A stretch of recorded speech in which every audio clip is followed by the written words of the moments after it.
বন্ধুরা, আমরা প্রতিনিয়ত সমাজের বিভিন্ন স্তরের পজিটিভ নিউজ আমরা আপনাদের দেখিয়েছি।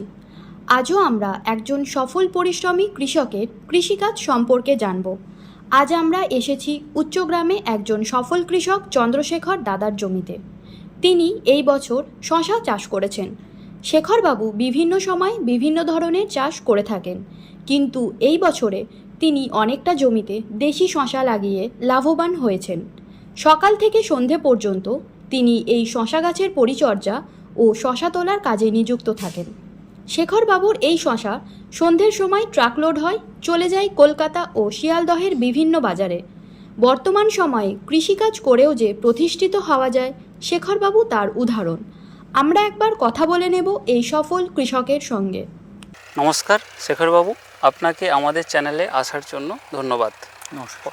প্রথমেই জানাই যে আপনি ধরুন এই এতটা পরিমাণ শশা জমি চাষ করেছেন, তো এই শশা চাষের জন্য প্রথমেই আমরা কি কি ব্যবস্থা নেব আপনি যদি একটু বলতেন আমাদের। শশা চাষের প্রথম ব্যবস্থা বলতে আমাদের উন্নত মানের বীজের প্রয়োজন আছে এবং আচ্ছা, একটা জমি তৈরির একটা বিশাল একটা ফ্যাক্টর আছে, হ্যাঁ, যেটাকে বলে সঠিক পরিচর্যা। সঠিক পরিচর্যা, হ্যাঁ। সেক্ষেত্রে জমি তৈরির সময় আমরা যখন প্রথম চাষ দিই আর কি, বিঘা প্রতি 2 কিলো, মানে কাঠা প্রতি 2 কিলো হারে, অর্থাৎ বিঘাতে 40 কিলো খোল এবং 10-26 যেটা এনপিকে, আচ্ছা, ওটা এক বস্তা দিয়ে প্রথম মাটি তৈরির সময় যে চাষটা ওটা দেওয়া হয়।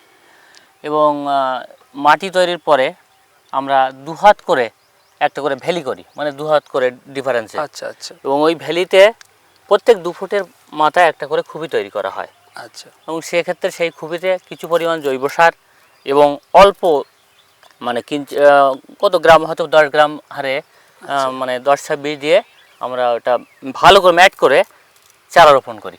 আচ্ছা, এবং তার পরবর্তীকালে যে চারাটা বেরানোর পরে আমরা যখন লক্ষ্য করি যে চারাটা 2 পাতা হয়েছে এবং জল দেওয়ার প্রয়োজন, সেখানে আস্তে আস্তে যে ভ্যালি থাকে ভ্যালির ডাড়া দিয়ে জল দিয়ে দিই। এবং সেক্ষেত্রে চারাটা বেশ যখন 2-3-4 পাতা হয়, সেক্ষেত্রে দেখা যায় যে গাছে মানে ধসা যেগুলো আর কি, ফাঙ্গিসাইড ব্যবহার করার প্রয়োজন থাকে। আচ্ছা, প্রথম অবস্থায় আমরা সার্ফ বা স্প্রিন্ট জাতীয় ওষুধগুলো ব্যবহার করি। আচ্ছা, এবং প্রত্যেক সপ্তাহে জল দিতে হয় প্রথম অবস্থায়।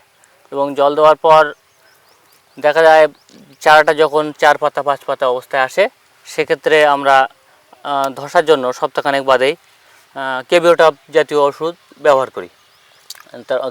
কেবিওটপ, তারপরে অ্যাক্রোভেট, এগুলো ব্যবহার করি। আচ্ছা, মানে ধসাটা মেনলি শিকড়েরই রোগ না? হ্যাঁ। আচ্ছা।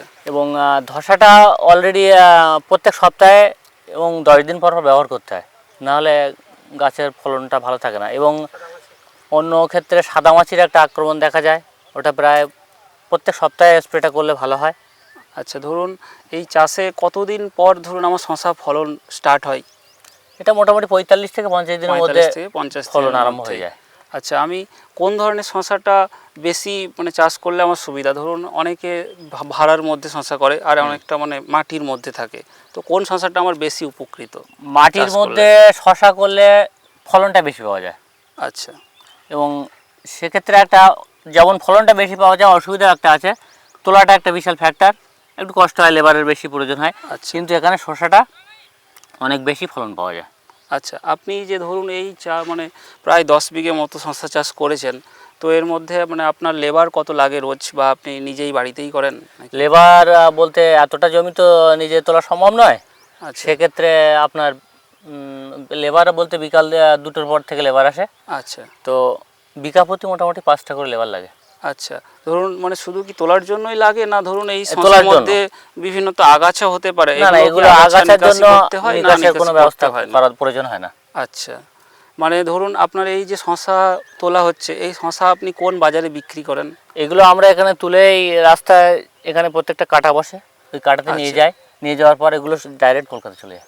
আচ্ছা, ডাইরেক্ট কলকাতা, কলকাতার বাজারে চলে যাচ্ছে, মানে ওইখানেই আপনাদের হয়ে যাচ্ছে। আচ্ছা, এখানে কেমন আপনারা লাভ পাচ্ছেন এই শশা জমিতে? লাভ, আবহাওয়া এবং প্রতিকূল অবস্থা যদি ঠিক থাকে, সেক্ষেত্রে পর্যাপ্ত পরিমাণে ফলন যদি পাওয়া যায়, তাহলে বিঘা প্রতি মোটামুটি 1,20,000 থেকে 1.5 লাখ এরকম লাভ পাওয়া যায়। আচ্ছা, এটা আপনার মানে টোটালি মানে দেশি শশা, তাই তো? টোটালি দেশি শশা। আচ্ছা, এই দেশি শশা মানে কি, মানে এর চাষের সুবিধাটা কি, মানে এতে এর কি টেস্ট ভালো হয়, এর জন্য কি বিক্রি হ্যাঁ, বেশি নাকি দেশি শসাটা আপনার বললে ভালো হয়? টেস্টটা খুবই ভালো এবং বাজারে গেলে বিশেষ করে যে একটা দেশি শসা তার একটা চাহিদা থাকে এবং সেটা খেতেও ভালো। তো আপনি ধরুন এই 10 বিঘে জমিতে রোজ গড়ে মোটামুটি কত করে শশা বিক্রি করতে পারেন, মানে বিঘে প্রতি বলুন, বিঘে প্রতি আপনার কত? 10 বিঘে জমিতে মোটামুটি এখন, এর আগে বেশি ছিল, এখন আপনার 30 থেকে 35 হাজার টাকা ধরেন। আচ্ছা আচ্ছা, 30 থেকে টোটালে। 35,000 টাকা। আচ্ছা, মানে শশা চাষ করে আপনি খুবই উপকৃত হচ্ছেন। হ্যাঁ, অবশ্যই। ধন্যবাদ আপনাকে। নমস্কার। এখানেই বন্ধুরা, আমরা আমাদের এই শশা চাষ দেখালাম। আমাদের এই শশা চাষে আমাদের চ্যানেলের মাধ্যমে দেখানো হচ্ছে। যদি আপনাদের ভালো লেগে থাকে তাহলে অবশ্যই এই চ্যানেলটিকে লাইক ও সাবস্ক্রাইব করবেন। নমস্কার।